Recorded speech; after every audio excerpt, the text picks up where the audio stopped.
बच्चों, आज हम पढ़ेंगे वाक्य का अगला भाग। इसके पहले हमने ये पढ़ा था कि कवियत्री ललित जो हैं अपनी सांसों की कच्ची डोरी को जीवन के नाव में खींच रही हैं और इस जीवन से मुक्ति पाना चाहती हैं और ईश्वर को प्राप्त करना चाहती हैं। अब दूसरे वाक्य में यह बताया गया है कि ब्रह्माडंबर जो होते हैं, ब्रह्म के प्रति आडंबर का विरोध करते हुए यह कहा गया है कि अंतःकरण से संभावी होने पर ही मनुष्य की चेतना व्यापक हो सकती है। अंतःकरण अर्थात हमारे मन से समान भावना होने पर ही मनुष्य की जो चेतना है वो बड़ी या व्यापक हो सकती है। तो आइए देखते हैं। खा खा कर कुछ पाएगा नहीं, न खाकर बनेगा अहंकारी। सम खा तभी होगा संभावी, खुलेगी साकल बंद द्वार की। तो कवित्री का यहाँ पे कहना है कि जीवन में संतुलन की महत्ता को स्पष्ट किया गया है। जैसे हर चीज़ को हम बैलेंस बना के चलते हैं। क्या हम करते हैं कि ना हमें ज़्यादा घमंडी होना चाहिए, ना ही ज़्यादा हमें सीधा सरल होना चाहिए। ज़्यादा घमंडी अगर हम रहते हैं और ज़्यादा अकड़ू रहते हैं तो समाज में हमारी बुराई होती है, और अगर हम अत्यधिक सरल रहते हैं तो दूसरे हमारे मजबूरी का फ़ायदा उठाते हैं। और जो ज़्यादा अमीर हो जाता है उसको ज़्यादा घमंड हो जाता है, जो ज़्यादा गरीब होता है वो उसको खाने पीने की भी परेशानी हो जाती है। तो यहाँ पे वही बताया गया है कि जीवन में सारे चीज़ का संतुलन, बैलेंस होना चाहिए सारी चीज़ों का। तो खा खा कर कुछ पाएगा नहीं। तो यहाँ संतुलन के महत्व को स्पष्ट करते हुए कहते हैं कि भोग उपभोग में लिप्त रहने से व्यक्ति को कुछ नहीं मिलता। खा खा कर कुछ पाएगा नहीं मतलब अगर हम भोग उपभोग में लिप्त रहेंगे तो हमें कुछ भी नहीं मिलेगा। अगर सीधी सी बात है, अगर हम बस खाने पीने में ही लगे रहेंगे तो अगर हम जीवन में आगे कभी नहीं बढ़ पाएंगे। इसके लिए हमें अपने सद्कर्म भी करना पड़ेंगे। न खाकर बनेगा अहंकारी। और क्या दिया हुआ है कि अगर न खाकर बनेगा अहंकारी, अगर हम आत्म केंद्रित हो जाते हैं, न खाकर अगर हम आत्म केंद्रित हो जाते हैं, बस अपने ही बारे में सोचते हैं, तब भी हमें अहंकार आ जाता है। बस अगर हम अपने बारे में ही सोचते रहें, न खाकर बनेगा अहंकारी का अर्थ है कि व्यक्ति जब अपने बारे में ही केवल सोचता है तो वह आत्म केंद्रित हो जाता है। अगर वह व्यक्ति पूरी तरह से रास्ता छोड़ देता है तो उसके मन में अहंकार हो जाता है। किसी भी रास्ते को पूरी तरह से छोड़ देता है तो वह क्या हो जाता है, उसके मन में अहंकार आ जाता है, घमंड आ जाता है। तो क्या कहा गया है कि सम खा तभी होगा संभावी। और इसीलिए हमें हमारे मन में समान भावना रखनी चाहिए। न हमें ज़्यादा सरल बनना चाहिए और न ही ज़्यादा हमें अकड़ू बनना चाहिए। न हमारे अंदर ज़्यादा अहंकार होना चाहिए और न ही हमारे अंदर ज़्यादा सरलता होनी चाहिए। हमारे अंदर समान भावना होनी चाहिए, तभी खुलेगी साकल द्वार की। क्या है? खुलेगी साकल बंद द्वार की। तो अर्थात तभी हमें इस जीवन से मुक्ति मिलेगी। अगर हम समभाव रखेंगे तब चेतना जागेगी, हमारा मन मुक्त होगा और ईश्वर के प्रति हमारा लगाव बढ़ेगा। क्या होगा? अगर हम समभावी रहेंगे, समान भावना रखेंगे सबके लिए, न हमारे मन में ज़्यादा घमंड रहेगा, न ज़्यादा सरलता रहेगी, तब हमारे ईश्वर की द्वार खुलेगी, तब हम ईश्वर को प्राप्त कर सकते हैं। दूसरी भाषा में इसको दूसरी तरह से इसको ये कह सकते हैं हम कि अगर हम ईश्वर के प्रेम में अत्यधिक लिप्त हो जाते हैं तब भी हम घमंडी हो जाते हैं, और अगर हम ईश्वर के प्रति बिल्कुल ही लगाव नहीं रखते तब भी हमें मोक्ष प्राप्त नहीं होता, हमें ईश्वर नहीं मिलते हैं। इसलिए न हमें ज़्यादा अहंकारी होना चाहिए, न हमें ज़्यादा सरल होना चाहिए, हमें बीच का रास्ता अपनाना चाहिए। तभी हम क्या हो पाएंगे, ईश्वर को प्राप्त कर पाएंगे और इस जीवन से हमें मुक्ति मिलेगी। तो उम्मीद है ये समझ में आया होगा। अब आगे पढ़ते हैं। आई सीधी राह से गई न सीधी राह, सुसुम सेतु पर खड़ी थी बीत गए दिन आह। जेब टटोली कौड़ी न पाई, माझी को दूं क्या उतराई। अब यहाँ पे कहा गया है कि जब कवित्री ने आई सीधी राह से, क्या अनुभव करती हैं कि भवसागर से पार जाने के लिए सद्कर्म ही सहायक होते हैं। तीसरे वाक्य में क्या कहा गया है कि भवसागर से अगर हमें पार होना है तो हमें सद्कर्म करना चाहिए, तभी हम इस मोह माया जीवन और भवसागर से पार हो पाएंगे। इसलिए हमें आत्मलोचन करना चाहिए, आत्म मंथन करना चाहिए। अपनी आत्मा का मंथन अर्थात अपने अंदर जो चल रही है बातें उसके बारे में सोचना चाहिए कि हमने क्या अच्छे कर्म किए, क्या बुरे कर्म किए, इन सभी बातों के बारे में सोचना चाहिए। क्योंकि अगर आप जीवन के अंतिम पड़ाव पे हो तो आपके जीवन की सारी बातें आपको याद आती हैं। तो ऐसे काम कभी ना करें जिससे आपको बस अफसोस ही मिले। तो वही बोल रही हैं। तीसरे वाक्य में हम देखते हैं कि आई सीधी राह से, अर्थात हम जब ईश्वर के पास से आते हैं, जब हम धरती पे आते हैं तब तो हम सीधी राह से आते हैं। हमारे मन में कोई छल कपट नहीं रहता है, हमारा मन बिल्कुल शांत रहता है, हम अबोध बालक रहते हैं। लेकिन गई न सीधी राह, लेकिन जैसे जैसे हम बड़े होते जाते हैं तो हमारा मन छल कपट सारी चीज़ों से भर जाता है, ईर्ष्या क्रोध इन सारी चीज़ों से भर जाता है। अर्थात हम सीधी राह से आते हैं, जब हम धरती पे आते हैं तो हमारे मन में क्रोध छल कपट ईर्ष्या ये सारी चीज़ें भर जाती हैं। तो सुषुम सेतु पर खड़ी थी बीत गए दिन आह।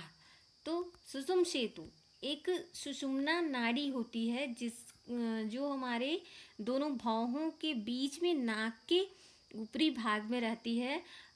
उससे कहा जाता है कि वो बहुत के बीच में रहती है और बहुत अधिक तपस्या करने के बाद वो जो सुषुम्ना नाड़ी है वो क्या होती है, वो जागृत होती है। अगर सुषुम्ना नाड़ी जागृत हो जाती है तो ऐसा माना जाता है कि हमें ईश्वर प्राप्त हो जाते हैं।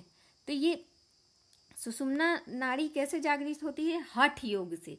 हठ योग क्या है? मतलब भगवान को पाने का एकदम से जिद जो हम अपनाते हैं वही है हठ योग। तो ये क्या है? हठ योग में शरीर की 3 प्रधान नाड़ियों में से एक है सुषुम्ना नाड़ी। सुषुम सेतु मतलब 3 प्रधान नाड़ी जो होती है हमारे शरीर में, तो उसमें से एक है जो नाक के मध्य भाग में रहती है और इसे हम ब्रह्मरंध्र भी कहते हैं। सुषुम्ना नाड़ी जो नासिका के मध्य भाग में रहती है इसे हम ब्रह्मरंध्र भी कहते हैं। कहते हैं कि अगर ये नाड़ी जागृत हो जाती है तो हमें अपनी आत्मा का ज्ञान हो जाता है कि हम क्या सही कर रहे हैं और क्या गलत कर रहे हैं। तो यही है, कवित्री क्या कह रही है यहाँ, सुषुम सेतु पर खड़ी थी मतलब हमने क्या किया, बीत गए दिन आह, जब बहुत अधिक दिन बीत गए और जब हमारा बुढ़ापा आ जाता है अर्थात जब हम ईश्वर के पास जाने वाले होते हैं तब हमें ये मालूम होता है कि हमने क्या गलती की थी, अपने जीवन की सारी बातें याद आती हैं, तब हमारी सुषुम्ना नाड़ी हमें हमारी जागृत होती है हठ योग से। मतलब हठ योग हम जब उस समय करते हैं, हम याद करते हैं कि हमने क्या गलत किया क्या सही किया, तब हमें याद आता है कि हमने क्या इस दुनिया में आने के बाद अच्छे कर्म किए हैं क्या बुरे कर्म किए हैं। बीत गए दिन आह, तो अब बस अफसोस हो जाता है हमारे मन में इतने दिन बीत जाने के बाद। जेब टटोली कौड़ी न पाई, माझी कोदू क्या उतराई। यहाँ पे जेब टटोली कौड़ी न पाई मतलब जब हम अपने आत्मा का अवलोचन करते हैं तो आत्मालोचन करते हैं तो हमें कौड़ी न पाई, हमें कुछ भी नहीं मिलता। अर्थात हमने अपने जीवन में कोई भी सद्कर्म नहीं किए हैं ऐसा हमें लगता है। अब क्या है, अब माझी को दू क्या उतराई, माझी अर्थात ईश्वर।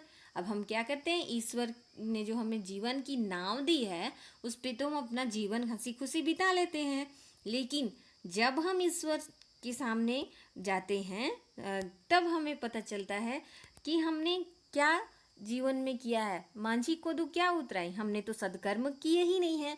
अब हम ईश्वर को क्या बताएं। कि हमने क्या किया है, सदकर्म रूपी मेहनताना हम देने ही नहीं पाते हैं, क्योंकि हमने तो बहुत सारे कुकर्म किए हैं। तो ईश्वर को बताने के लिए हमारे पास कुछ भी नहीं बचता है। एक बार फिर से देखेंगे इसको। आई सीधी राह से गई न सीधी राह। यहाँ पे कवित्री क्या बताती हैं कि हमें आत्मलोचन करना चाहिए। तो जब हमें भवसागर पार करना है तो हमें सदकर्म करने चाहिए। भवसागर पार करने के लिए हमें क्या करना चाहिए, सदकर्म, अच्छे कर्म करने चाहिए। हम सीधी राह से तो आते हैं, अर्थात हम बड़े भोले सच्चे रूप में आते हैं जब इस धरती पे जन्म लेते हैं, लेकिन इस धरती पर रह के हमारे मन में क्रोध, काम, लोभ, ये सारी चीज़ें भर जाती हैं। गई न सीधी राह। तो जब हम भगवान के पास जाने वाले होते हैं तो हमारे पास, हमारे मन में बहुत सारी कूड़े कचरे भरे हुए होते हैं। तो उसके लिए हमें क्या करना चाहिए। सुषुम सेतु पर खड़ी थी, बीत गए दिन आह। अब इतने दिन बीत गए तो हमारे पास आह, मतलब वो आह निकल रहा है उनके मुंह से कि हम इतने दिन बीत गए हैं और हमने अभी तक आत्म ज्ञान नहीं किया है। और ये जो हमारी सुषुम्ना नाड़ी है वो अंतिम समय में क्या हठ योग से जागृत होती है। तो हमने तो ये हठ योग अपने जीवन में किया नहीं। अब हम ये हठ योग कब कर रहे हैं, जब हम मरने वाले हैं, तब हमें ये समझ में आ रहा है कि अपने जीवन में हमने क्या किया है। जेब टटोली कौड़ी न पाई। अब हम क्या करते हैं, जब हम भगवान के पास जाते हैं तो जेब टटोली, जब हम अपनी आत्मा का अवलोचन करते हैं, आत्मलोचन करते हैं, तो हमारे पास भगवान को देने के लिए कोई भी सदकर्म नहीं होता है। मांझी, अब आप ईश्वर को क्या जवाब दोगे ऊपर में जाकर, क्योंकि हमने तो सदकर्म किए ही नहीं हैं। इसलिए हमें क्या करना चाहिए, आत्मलोचन करना चाहिए, सदकर्म करना चाहिए, तभी हम ईश्वर को प्राप्त कर सकते हैं। आगे और अंतिम वाक्य में देखते हैं। थल थल में बसता है शिव ही, भेद न कर क्या हिंदू मुसलमान, ज्ञानी है तो स्वयं को जान, वही है साहिब से पहचान। अब यहाँ पे क्या बताया गया है कि थल थल में बसता है। यहाँ पे बताया गया है कि ईश्वर सर्वव्यापक होता है, मतलब सभी जगह ईश्वर है। हमें इसके लिए भेदभाव नहीं करना चाहिए। आत्मज्ञान को ही सच्चा ज्ञान यहाँ पे माना गया है। तो क्या बोला जा रहा है यहाँ पे कि थल थल में बसता है शिव। शिव अर्थात भगवान तो कण कण में बसा हुआ है। ईश्वर को सर्वव्यापक बताते हुए ललित क्या कह रही हैं कि ईश्वर तो कण कण में बसता है, भेद न कर हिंदू मुसलमान। और हमें हिंदू और मुसलमान में भेद नहीं करना चाहिए, क्योंकि बस भगवान के नाम अलग अलग हैं, बाकी ईश्वर तो एक ही है। ज्ञानी है तो स्वयं को जान। सच्चा ज्ञानी वही है जो आत्मलोचन करता है, अपनी आत्मा का ज्ञान जिसे हो, आत्मज्ञान जिसे हो, वही सच्चा ज्ञानी है। ज्ञानी है तो स्वयं को जान। अगर आप सच्चे ज्ञानी हैं तो आत्मज्ञान पर ध्यान दें, वही है साहिब से पहचान। तभी आपको ईश्वर मिलेंगे, तभी आपको सच्चा ज्ञान मिलेगा। अर्थात फिर यहाँ पे कहा गया है कि अगर हम आत्मलोचन करते हैं ज्ञान मिलता है। भगवान तो हर कण में बसा हुआ है और बस नाम अलग अलग है, और इसलिए हमें हिंदू और मुसलमान में भेद नहीं करना चाहिए। सच्चा ज्ञानी वही है जो अपने आत्मा का ज्ञान करे, और तभी हमें ईश्वर प्राप्त होंगे। ये था आपका वाक। जो ललित हैं उनके जो वाक है उसका हिंदी जो अनुवाद है ये मीरा कांत ने किया है। जो ललित के वाक का हिंदी अनुवाद मीरा कांत ने किया है।